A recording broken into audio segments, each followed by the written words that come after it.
LinkedIn presents.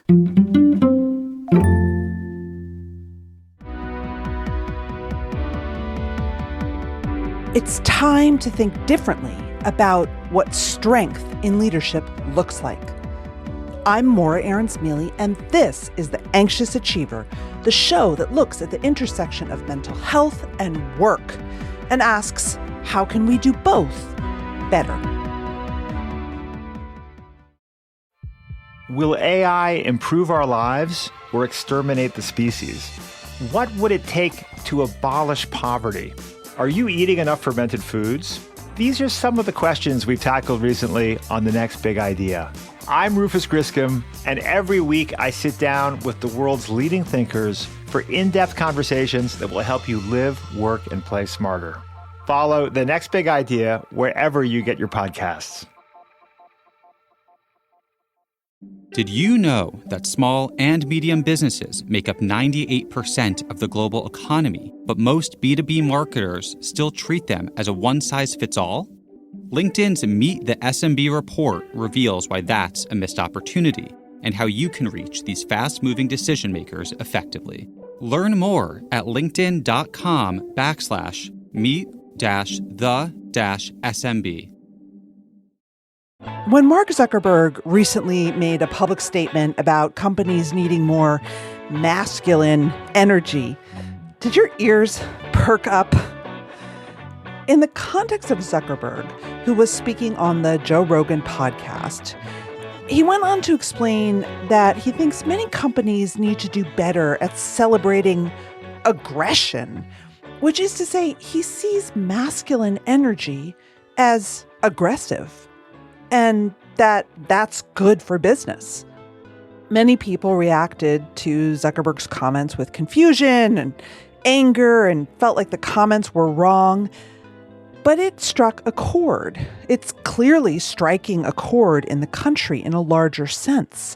And I thought it would be important to talk about this on the show, because we've long talked about how it's just harder for men in this culture to be vulnerable and to bring mental health into the workplace because sadly, emotions, except anger maybe, tend to be coded as female. And masculinity and ideas around aggressiveness are just one trope that we still depend on when we think about leadership and strength and ability. But thank goodness, definitions of leadership are changing. Later in the show, we talk to Dom Kelly, another man looking to shift perceptions we have about achievement and leadership.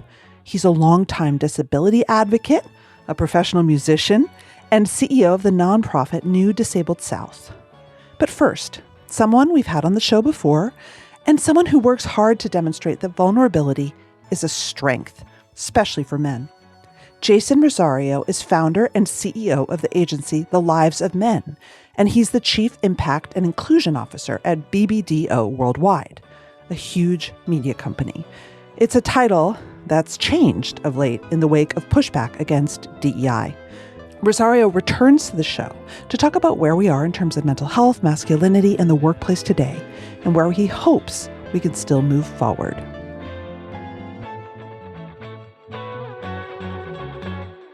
You work in an industry that I think is often considered progressive, at least progressive in the sense of ads are meant to be looking forward, right? They're about what's new and young and fresh and cool.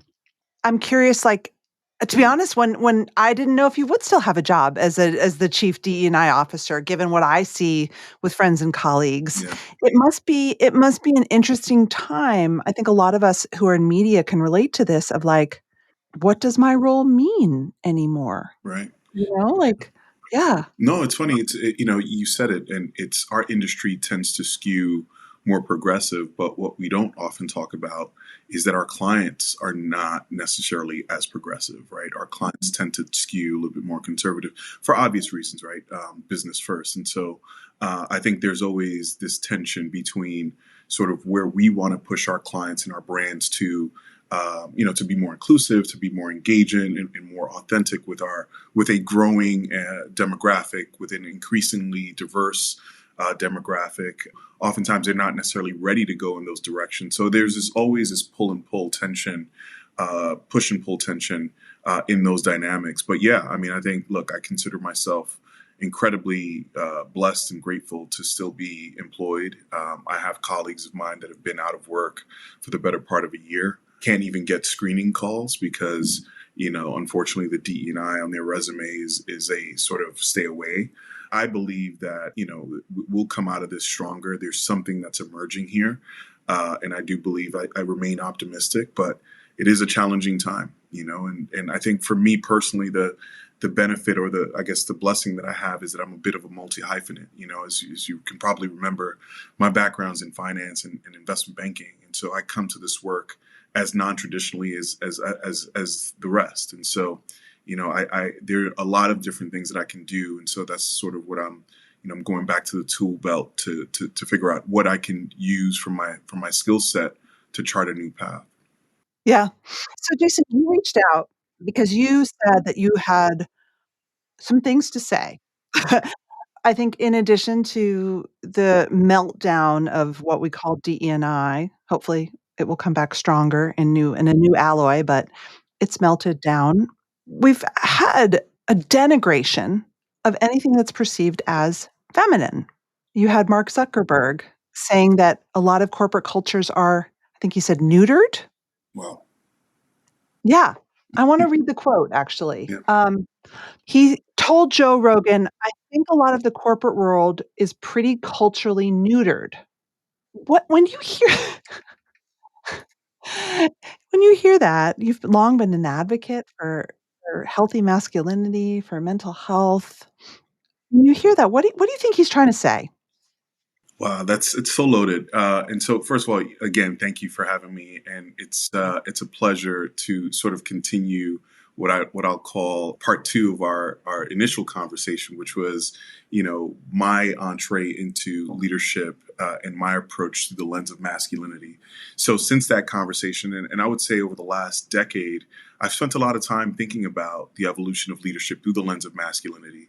And what I've seen over the past decade is a shift away from, sort of rigid hierarchies traditionally associated with masculine leadership towards a more inclusive, distributed, collaborative approach to decision making. And so I think that is sort of why I reached out, because I'm seeing writ large, and this is aside from the conversation around DE&I, but this is just generally speaking around leadership and the broader context through which we look at this discipline.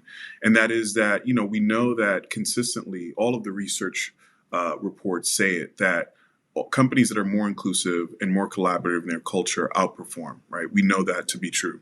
And so as we have this conversation around leadership and masculinity, what I want to be clear is that we're not rejecting structure or authority. This isn't about, poo-pooing that. It's about reimagining how that authority functions and how it is effective inside of complex organizations. So when you mentioned Mark Zuckerberg's quote, when I saw that, I mean, I had friends and family just send that to me, knowing the work that I do, calling for this traditional return to traditional masculinity. I chuckled at first, but then I started to think about it. And I said, look, well, I agree with him. I agree that we need men to step up and be leaders. What I disagree with is the type of masculinity that he's talking about. And so I think when we talk about more masculinity in corporate spaces, I think it's important that we ask ourselves the question, what type of masculinity are we referring to? Are we referring to the type of masculinity that enables or inhibits what we call psychological safety? And you and I have spent a lot of time talking about psychological safety from the mental health perspective. And so I think that, to me, is the fundamental question that we have to ask ourselves as we approach this topic is, from what vantage point are we looking at leadership and masculinity? And I think there is a role to be played by men in corporate settings that allows us to embody a different type of masculinity that brings more people along and moves away from this command and control sort of dynamic and framework to a more inclusive one. What kind of masculinity do you mean? What would that look like? Yeah, it's a masculinity that's more vulnerable. So when you look at, let me go back and sort of define that and answer your question through the lens of psychological safety, right? So we know that environments, when you create an environment that's more psychologically safe, people are more apt to be more vulnerable, take more risks, and all of that then leads to more innovation, right? So if we're talking about companies that are looking to increase profits and growth, innovation is the key, is the key that unlocks that, right? And so how do you get that? You get that by creating psychological safety. And then you take a step back from there. It's what type of leadership exists that allows that for it to flourish. And so when I talk about the type of masculinity that I would say runs counter to Mark's quote, it's the type of masculinity that embodies a more collaborative approach, that embodies a more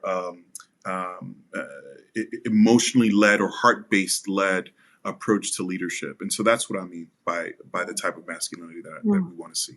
Can you think of a time in your life when you experienced that kind of leadership from a man in your life? Absolutely. And I would say both in my personal and professional life.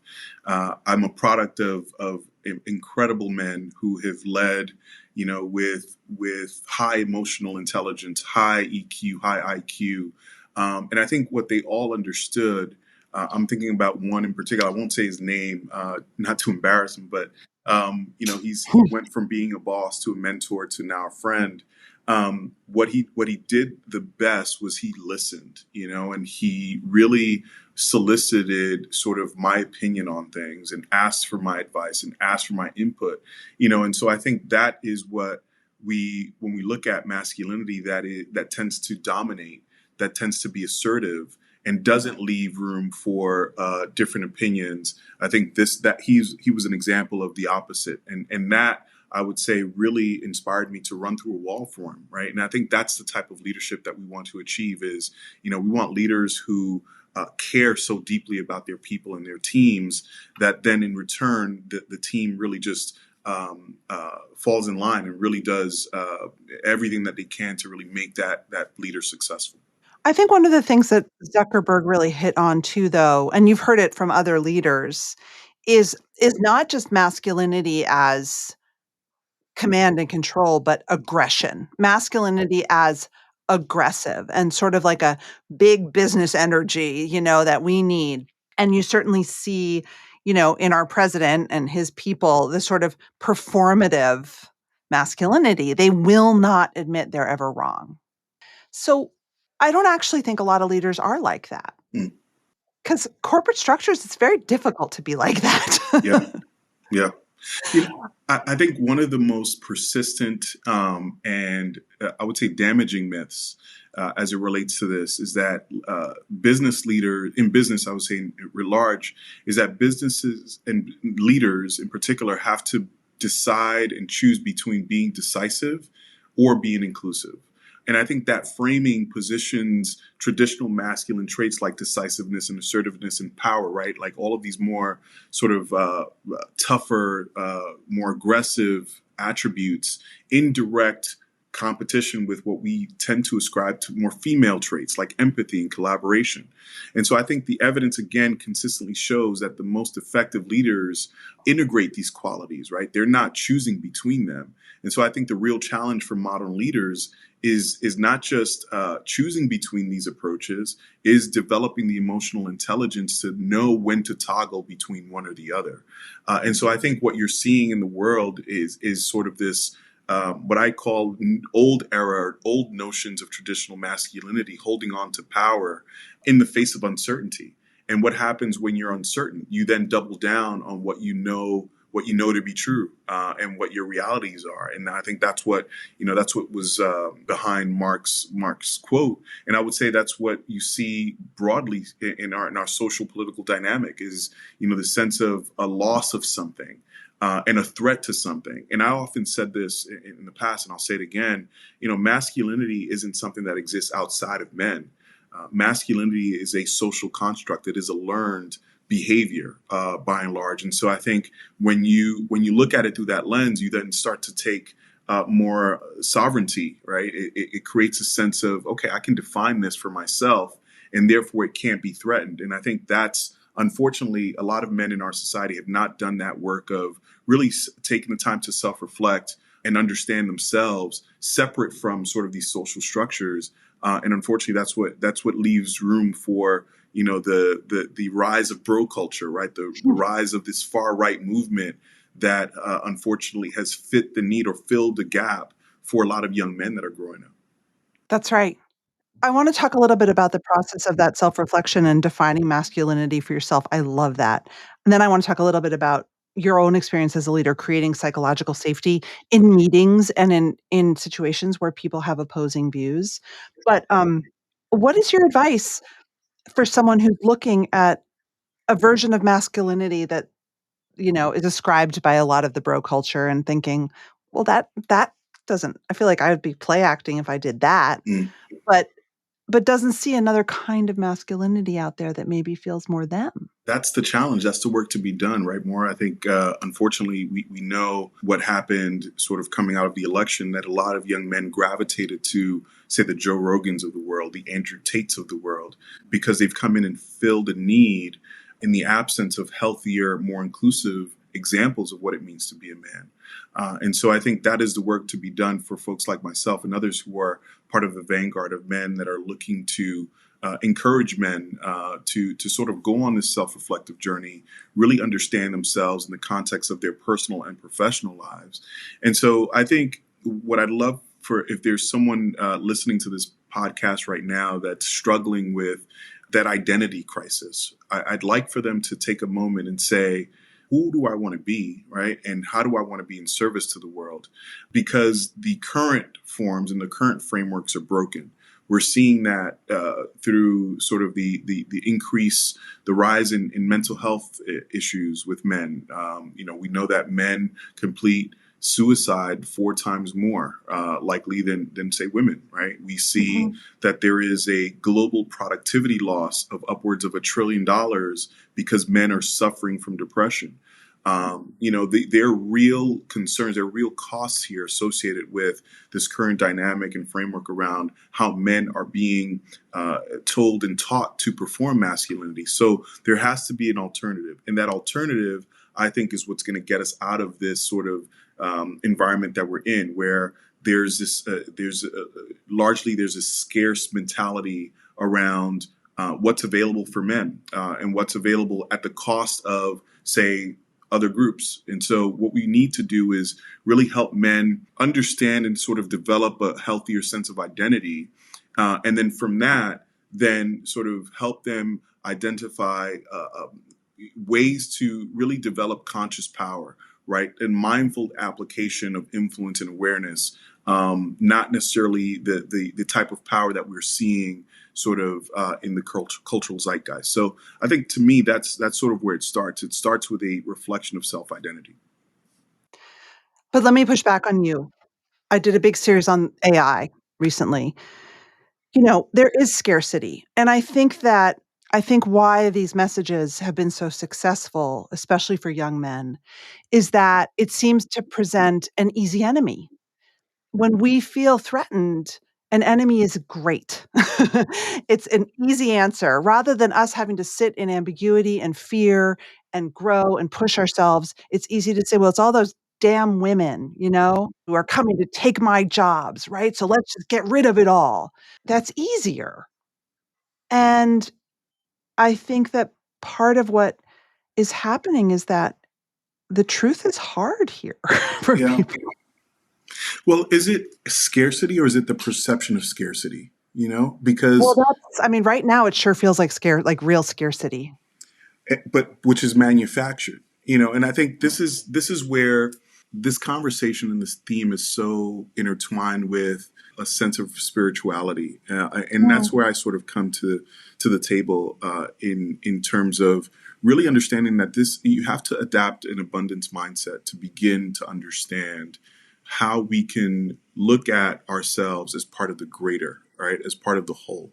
And so when you create scarcity, what happens? You create the perception that at the very sign of someone else having a little bit more than you, then therefore they're the enemy. And I think that's where without getting too political, that's where some factions of our culture are winning. This isn't a zero-sum game. I think we can give men and boys what they need by way of education, by way of access to opportunity, by way of creating more community and connection without taking away from women and other groups. And I think vice versa. So, perhaps it's about reimagining the paradigm and saying what needs to be true for us to create an environment where there's more for everyone, where there's more opportunity. And I think the challenge, though, is that we have put men in a bit of a man box, right? When you think about what happened following Me Too and Time's Up, what we said to men following those movements were, you shut up, you stay here, you sit down because you've been behaving badly. But we didn't offer them a solution. We didn't offer men a different way of being and a different way of thinking. And I'm a big believer in, putting my arms around people and hugging them to change, not forcing them and beating them down to change. And so I think that's part of the issue, is that we didn't necessarily give men an alternative following some of these overcorrections. I think, well, we, on the more liberal side, did the same thing as we're seeing in the right wing manosphere. Is like we created an enemy. We scapegoated a lot of men, right, and didn't sit with nuance and uncomfortableness. I mean, it's interesting, and I think though where I want to push you is at work. You know, you said that this is manufactured scarcity, and I think that there's a lot of truth in that. But at the same time, AI is coming for a lot of our jobs. Jobs have gone overseas. There is scarcity. Things right now as we speak are very, very tight in the labor market. And even people who've had so much privilege and been so comfortable have lost their footing. How do we at work as leaders, even coming back, psychological safety happens on the team level. How do we start to take down the temperature so that people aren't finding easy and convenient enemies? Right. Well, I think it starts with part of what I said at the beginning. It's making the pie bigger, right? And creating opportunities for more people. And the way you do that is by inviting more people to the table so that you benefit from those diverse perspectives that then leads to innovation. We live in the best country in the world, right? We have I was listening to a podcast, I think it was Ezra Klein. He was doing some research and he was saying that as a country, we have not gotten better at building, as an example, but we have much better tools that we did 20 years ago, 30 years ago, 50 years ago. We have the technology, we have the smarts. So why isn't it that, we aren't getting better at building things? I think you made the example that it took us a year to build the Empire State Building. Now it takes us a year just to get permits for something. So when you think about what's going on there, what's going on is that the process and the bureaucracy behind creating things and creating opportunity has bogged a lot of this stuff down. So I think when you talk about what that looks like in the workplace, yes, AI is coming for a lot of jobs. Yes, AI is something that we should be aware of. And so when we think about what we need to be doing, an inclusive mindset says, okay, well, how do we reskill some of these people that are going to be impacted? How do we upskill people?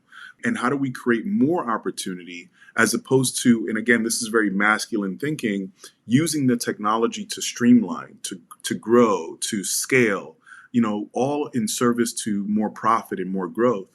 And I think that's where sort of a more inclusive masculine leadership comes in, is that it looks at the problem in a different way. And so I think that's where all of this sort of starts to intersect. Well, I feel like masculine leadership needs to become more generative, which I see as such a like incredible female quality. Although, I mean, what we're both talking about is expansion, right? And what Ezra Klein calls abundance. I mean, I think that I have a hard time right now. I have a hard time with this because I I see I see discussions like this putting managers in an unfair position where they are being asked on high to be ruthless and they don't want to be, but they are having a harder time creating opportunity and creating abundance. It's just, I don't know. You're in corporate America. Like, it's not the manager's job to create abundance for folks. Right. Yeah, I think it's a challenge. And look, one of the fundamental tensions that I have as a leader of sort of this discipline around inclusion and belonging is that I lead it inside of a Fortune 500 company that exists to maximize profit, right? And so those two worlds will always going to be diametrically opposed. The pursuit of equity, as it were, will always run diametrically opposed to the pursuit of profit. So I think understanding that is key. How do you hold those two tensions? Well, I think it's putting into context. Understanding that you operate as part of a larger institution that has a certain objective. Then you start to, and this is where I was going to answer your question about how leaders manage this. I think it starts at the micro level. Look, I think at the end of the day, we tend to, as a society, define abundance and prosperity through the lens of finances and money. And so, and I understand that, right? Like money and finances is what keeps the lights on, is what keeps our families fed. But on a micro level, I think there are opportunities for us to create abundance in other ways. And so I think that's where perhaps managers can be trained differently to create abundance opportunities or micro opportunities to create abundance, whether it's, if a manager knows, for example, that layoffs are coming and some of their teams are going to be impacted. Is it appropriate, and is there an opportunity for those managers to sit down with some of those folks and say, let's look at your resumes. Let's look at some of the skills that you've developed or perhaps need to develop, and set time apart and set time aside to help those folks upskill and reskill. I think that's well within the right of a manager and the purview of a manager to do. And that's creating abundance, maybe not in the immediate sense, in the financial sense, but it does create an opportunity for that person, once they're impacted, to be more empowered to say, okay, well, I can go out there and get another job because I have this set of these skills. And so I think that's one way that we can sort of look at how managers can create more opportunities within their realm of influence. I like that a lot. How do you do that? I'm sure you've been in some stressful meetings, certainly in the past year. How do you set the tone of psychological safety and, I'm not going to say abundance, but spaciousness? Mm-hmm. It starts with my own vulnerability. I know no other way. And you and I have talked before about sort of vulnerability being the key that unlocked my superpower as a leader. That is what I lead with, and I try to when I'm leading teams or when I'm in meetings, and really try to be transparent with that vulnerability. I try not to come across as knowing it all, but really soliciting feedback, soliciting more opinion and perspective. I think one of the things that particularly male leaders don't do well is lead with transparency, because transparency oftentimes is ascribed to being weak. So to the extent that I can, wherever appropriate, I try to share, with our teams what's happening in the business that's leading to some of the consternation, that's leading to some of the turmoil, right? Because I think when you treat people like adults and you give them information, albeit appropriate information, what you find is that they then trust you more. They'll then develop a sense of respect for you that otherwise they wouldn't have. I don't lead through fear. I lead through collaboration. I lead through trust and vulnerability. And so I think that, to me, is what's unlocked my ability as a leader to lead through difficult moments and difficult times. I think it would be great if you reminded the audience, many of whom haven't heard your episode, why vulnerability unlocked so much for you. Absolutely. So, I come to this work as an Afro-Latino man, native New Yorker. And so I decided to embark on a journey of helping men explore more inclusive and healthier forms of masculinity. On that journey, you learn quickly, and I've struggled with depression and anxiety and mental health issues in the past. And so, you quickly realize that the very thing that holds men back from being sort of more embodied, integrated leaders are the very things that we call masculinity in the world, right? It's being stoic, it's being sort of decisive, and as Mark Zuckerberg puts it, aggressive. And that doesn't work. It's actually harmful. It's harmful to not only the individual, but it's harmful to the organization, because then, when you show up that way, you're not thinking in terms of what's best for the organization and its people. You're thinking about what's best for you and perhaps your ego as a leader. And so that's the lens that I bring to this conversation. I think what's really interesting is how you said you could use it at times, and then you sort of knew it wasn't your true self. I think that I know a lot of women who are really aggressive. I myself can be very aggressive. I've been punished a lot for being aggressive. I've been punished a lot for confronting men. And so I think a lot of us mask. Mm, And it's actually a skill probably at some point. Like we know when where it's like, I'm just going to slip into character here. But it does come at a cost. that's right. That's right. You know, one of the things that I'm spending a lot of time thinking about is sort of, and you asked it earlier, how do we reframe modern leadership, right? And how do we reframe power? And I think progressive leadership reframes power as, you know, power with others, whereas traditional masculine leadership emphasizes power over others. And so I think that to me is sort of, we're not just talking about semantics, right? We're talking about a fundamental shift in how decisions are made in an organization, as an example, and how work gets done. So I think it is an operating system by and large, right? When we think about what we need to shift and how things need to move. And I know that that feels daunting. It feels almost unattainable sometimes. But I do think that as we navigate our current landscape, there is an opening here, right? When people zig, they zag. And I do feel like there was perhaps an overcorrection following 2020 and George Floyd, you know, towards this, you know, influx of DEI and folks getting jobs and all of that. I think there's an overcorrection now. I think our job now is to think about what future do we want to create and start to create that future now. I agree. I want to leave with some really practical advice. So I'd love you to walk us through maybe a skill that you as a leader think you do really well that would be helpful. Maybe it's how you lead a check-in or how you open a meeting or, people are feeling very, very stretched right now and conscious that they need to show up as professional grown-ups who have it all together, but most of us don't feel that way right now. No, I think we're all figuring it out. So, you know, shameless plug, but I designed a new leadership program for men called the Manuscript. And the idea is that, of course, men have been given a script around how men should behave in society. And so through this program, I'm hoping to teach men and give them an opportunity to rewrite their own script. And it really is rooted in developing 5 core competencies, right? So I mentioned conscious power earlier. So it's really thinking about power and how you apply and how you exercise power through the lens of awareness and thinking about impact, not just in terms of power for the sake of gaining, if that makes sense. Thinking about authentic presence, you know, how do you show up genuinely? How do you show up vulnerably rather than performing? And I think that is oftentimes as leaders, both men and women, we're performing most of the time.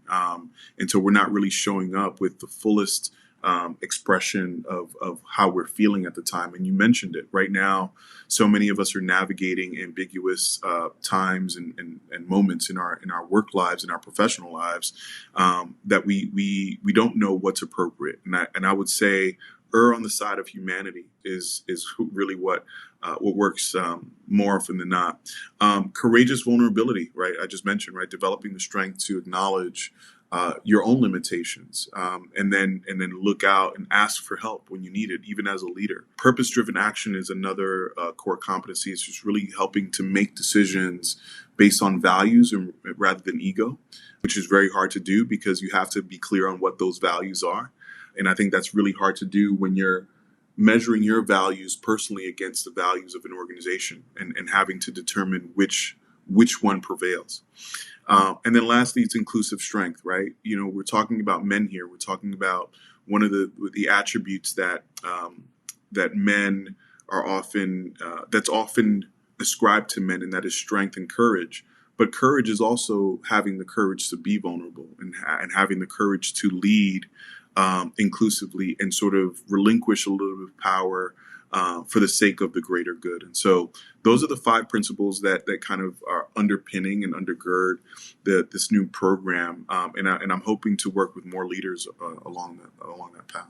The last one makes me think of my beloved Boston Celtics, who are often, they're criticized all the time, but one of the ways they get praised in the stars is that their stats could be a lot higher. Yeah. They understand that the team is much more, and the success of the team is about much more than their individual stats. That's right. That's right. Which, and that's the other thing is like men do that. Men know that. Men Right. grow up deep in sports culture. So I think so much of this also is just how much of this is it's just perceptions that are outdated because I don't know.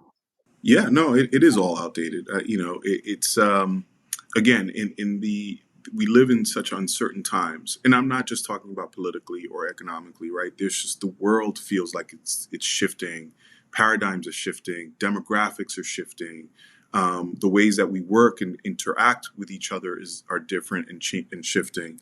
So when you're presented with that, of course, human nature is to double down on what you know and sort of hunker down and say, this is, and be protective about that. And I think the same applies here as it relates to, men. I think we're seeing this is all about belonging, right? When you think about a group of people that voted a certain way, they voted in large part because they felt like they belonged or this person represented an ideology that they felt more identified with. And what's ironic is that you have a group of people and an administration that's fighting back against a discipline like mine, diversity, equity, and inclusion, that is all about belonging. And so, it's all funny, and it's all really just a great exercise in human dynamics and social dynamics. And that is that we all just want to feel like we belong. We all want to feel part of a greater something. And I think how we get there are multiple ways to skin a cat, but how we get there could be more collaborative if we just sort of, adopted a different mindset. You mentioned asking for help. Asking for help is an essential skill. It is not traditionally seen as a masculine skill, right? How many stupid jokes are there about men refusing to ask for directions even when they're lost? What's your advice on how to skillfully ask for help in an organization so that you don't lose status, but you get what you need? Well, that's such a loaded question, Yeah, Maura, it is. because I can't help but look at that through the lens of my own identity. So if men have struggled to ask for help in corporate settings because of what you just said, right? It's a marker of weakness. It's perhaps a signal, a sign that they don't know what they're doing. I would say that for men of color, and I would say, men, whether LGBTQIA or, different cultural backgrounds, there's that double dynamic of that, right? Where it's like, not only am I a man who perhaps has issues asking for help, I have this other dynamic of being a minority or marginalized, part of a marginalized group. So I'm navigating that in real time. And I'm navigating that in the sense of, trying to be vulnerable and say, look, I don't have all the answers, but doing my best to show up to that question, having done as much research as I can to try to find the answers. So I don't have a clear answer for you. And I think that's part of why I do this work, is to unpack all of that so that we can remove some of those stigmas and some of those lenses and really allow men and leaders in general to come to the table and say, what's in the best interest of this organization? And that is me, being the best leader I can. And what's going to get me there is me being able to ask the questions and get the help that I need to lead. I think it's remarkable and that it's such a loaded question that you have a C-suite level title and you've just said, you know what, asking for help feels really maybe even a little too vulnerable for me. Yeah, it does. I mean, look, I don't shy away from it and let the outcome be what it may. But it is a very difficult thing, and I'm navigating it in real time. So yeah. Hey you, I'm Andrew Seaman.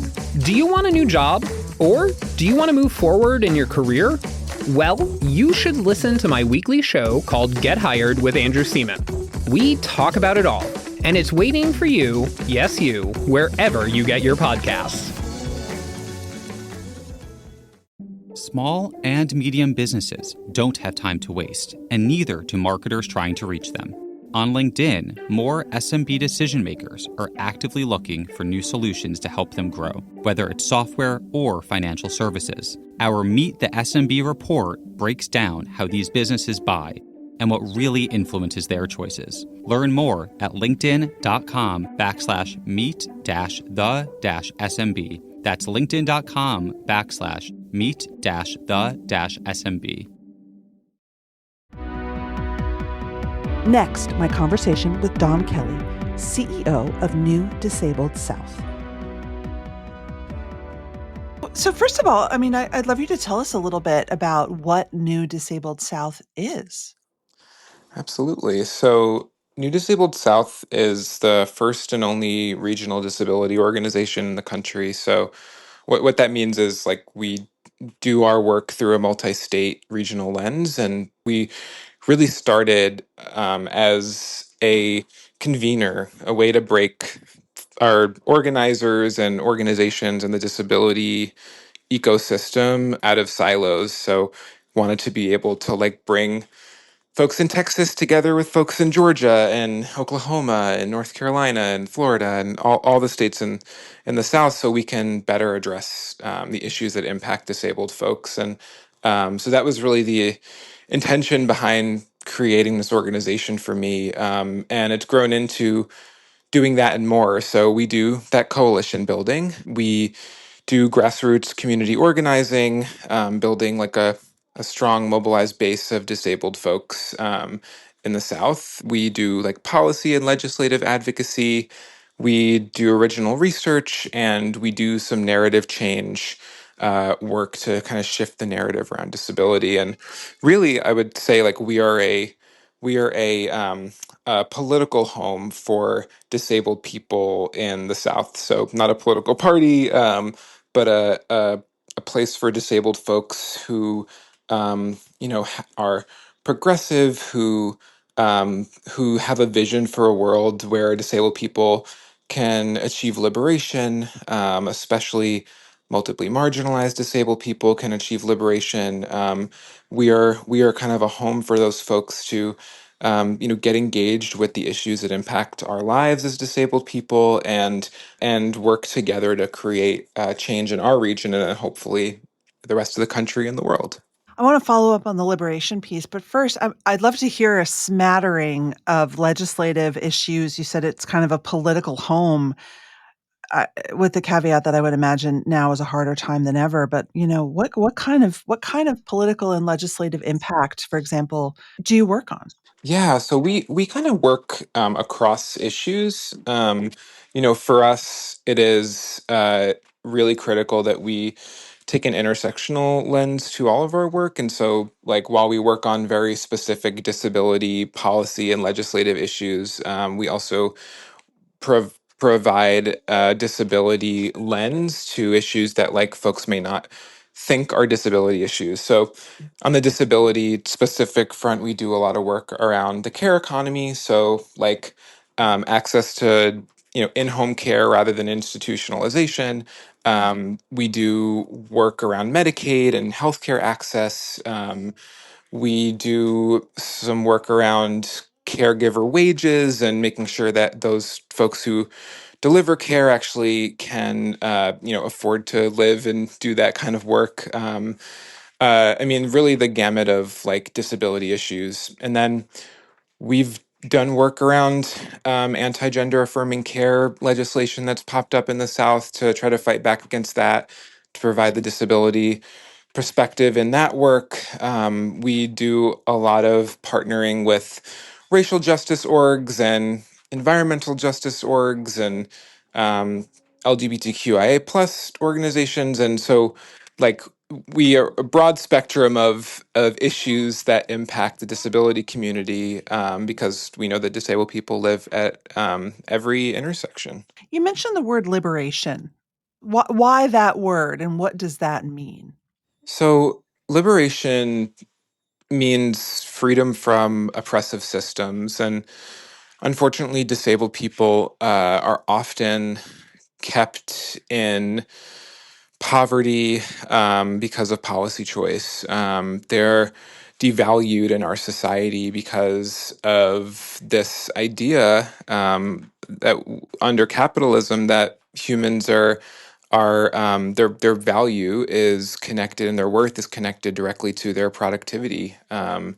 even the ability to like get a job that pays a living wage is disproportionately harder for disabled people. And then if you are Black and disabled or queer and disabled, you have the intersecting impact of systemic ableism and systemic racism or homophobia or transphobia, which continues to oppress folks in our community. So liberation means like freedom from oppressive systems. And part of that is gains within these systems, right? Like the Americans with Disabilities Act was a great step forward to be able to, for folks in this country to be able to have access to the things that they need to like live their lives, but it's also beyond that. It's shifting the mindset of disability in our society so that disabled people are valued. It is like building community, and like building power within our community to have an impact on systems change, and um, freeing our people from institutional settings, and they're disproportionately represented in prisons. And so I think it is the liberation piece is like, how do we like it's our work to free disabled people from oppression of all of these like intersecting systems. Can you tell us a little bit about your own story and why you do this work? I think I read that you used to be a professional musician. I did, yeah. And it is I don't know, it's always funny when people find that out, because it seems like such a pivot, and yet it feels so Uh-huh. connected, for me. But so I am a triplet. My triplet brothers and I were all diagnosed with cerebral palsy when we were a year old. And so I was kind of like thrown into this world of like advocacy. My mom was a really like incredible advocate, for us. And when we were four, she said, "You're going to go talk to a group of high school seniors, and tell them about your story, and tell them about your disability," and like basically just kind of put us in front of a classroom, and we learned how to, and her intention was like, you're going to tell your story before someone else tries to tell it for you. And that was really incredible, because knowing what I know now, it is like a lot of parents kind of center themselves in their disabled children's story. And my mom, both my parents really had the understanding that like they had to empower us to tell our own stories and advocate for ourselves. So that was kind of where that started. And then when I was 6, my fraternal triplet brother, died very suddenly, and that kind of really, I don't know, it like affirmed my passion for doing this work, and in his honor, to honor his legacy. And then my mom wound up becoming disabled. She was diagnosed with cancer when I was 17. She became disabled, and this was, pre Affordable Care Act, Obamacare, and she was denied a life-saving treatment for her cancer because of her pre-existing condition of cancer. Ugh. And it was like enraging and scary, and it really like politicized me, and so it kind of shifted my passion, or like my I guess perspective, from like disability awareness to like liberation and movement. And so that was really got me like into movement work, and not specifically disability rights, but like other movement work that kind of, I always sort of brought the disability perspective into those spaces when I was organizing. And then my music career was like very much a big piece of that. And was always kind of involved in social activism and movement work while I was doing music and doing some public speaking around disability. So it was all kind of connected. And saw disability through my own lens, through like the experience of my brother, and then my mom, who ultimately, who died in 2017 after more than a decade of cancer, and saw the limitations of our care system and so many things that experience being a caregiver after having been cared for, Mhm. really sort of opened my eyes to a lot of things too. Wow. I'm curious, what are your thoughts? This is a show for people at work. What are your thoughts for people who are disabled and need something at work about self-advocacy? Is that something that we should be teaching? Is it something that we need to teach managers to be able to hear? What's the role of self-advocacy in disability rights, especially when it comes to the workplace? Yeah, I think it's both and. I think that for one, it is really critical that disabled people learn how to advocate for themselves. And, that is not easy. And I will say that, like, I think it is easier for some than others. I am a white cis man who, has definitely more privilege in a workplace than a black disabled person or a queer disabled person. And also, if you have an invisible disability, it is less likely that you'll get, accommodations met than someone like me who is like visibly physically disabled. So there are like real there are some real, I think, barriers to folks being able to advocate for themselves effectively. So I say that, like, just acknowledging that there is a real privilege to being able to do that. But I do think that it is really critical for folks to understand how to advocate for themselves from a legal perspective. That's really important, understanding the ADA and what protections you have in the workplace. And, so many people don't even understand that, like, things like you may be an addict in recovery that is considered protected under the ADA. You might have endometriosis that is protected under the ADA. That's considered a disability. So, like, things like that, I think it's really critical to know and understand. I think managers also need to. I mean, I think that's probably an even bigger hill to climb, and even more critical, because the law says that accommodations have to be reasonable, and that is pretty much up to a company to decide what's reasonable. And so oftentimes they will say, this is not this isn't reasonable, we can't afford to do XYZ, when there are other possible solutions, or, like, it actually is more expensive to not accommodate somebody. And so, like, it is the education on the law, and then also it is so much, especially at the, like, manager level, about, like, society's view on disability. And there is just this view that, like, disabled people can't produce at the same level, aren't worthy of working at the same level. And so people oftentimes are not only are they not accommodated, but they sometimes lose their jobs or aren't hired for jobs because there is this fear that they won't be able to do what they need to do in their job. And rather than try to accommodate to make sure that they can do their job in a way that works for them. So it's a larger, like, narrative and mindset shift that I think is a long term. It's a long term effort, for not only the disability community, but for everybody. For everybody. Well, that leads me to my last question, which is about narrative. It's interesting.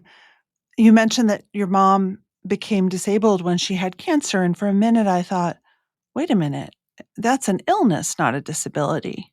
Are most of us uneducated about disability? Are we thinking about what disability is in the wrong way?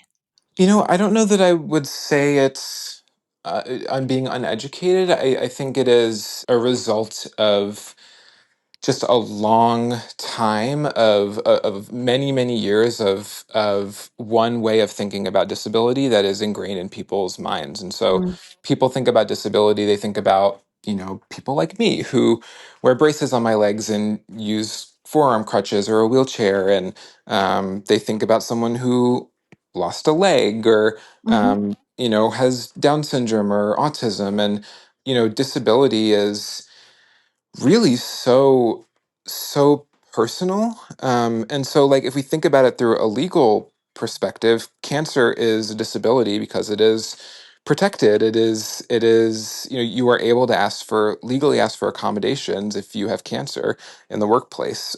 So from a legal perspective, it's a disability, but it's also, disability is so personal. And so for some people, you may look at them, they may be living with cancer. For instance, my mother was a personal trainer and nutritionist, and she was doing chemo, in the morning, and went and did hot exercise classes in the evening. And, like, you might look at her and say she's not disabled, but, like, disability is so personal and such a different experience for every single person.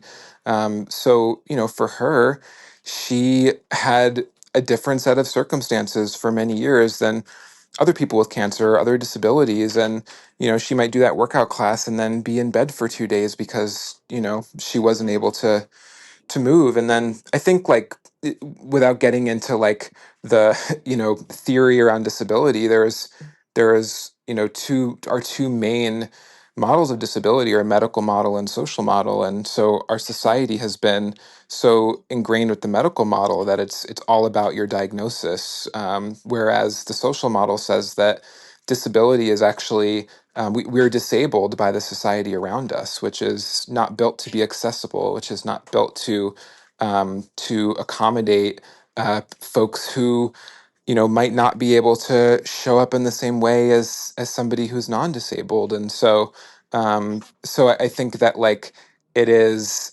not necessarily about, there is an educational piece, but it is definitely about shifting how we think about disability and what we know about disability, in our mainstream in our society. That's it for this episode of The Anxious Achiever. The show is produced and edited by Mary Dew, with production support and sound engineering by Nick Krinko. If you like what you heard, head to your favorite podcast app, leave us a review. It really matters, and we appreciate the time and effort it takes. And if you don't subscribe or follow the show already, now's the time. And let us know what you'd like to hear more of. I get some of my best ideas from my listeners, so find me on LinkedIn, send me a message. You can find my weekly newsletter there as well. A big thanks to LinkedIn and all the listeners out there and our guests in the Anxious Achiever world. Until next time.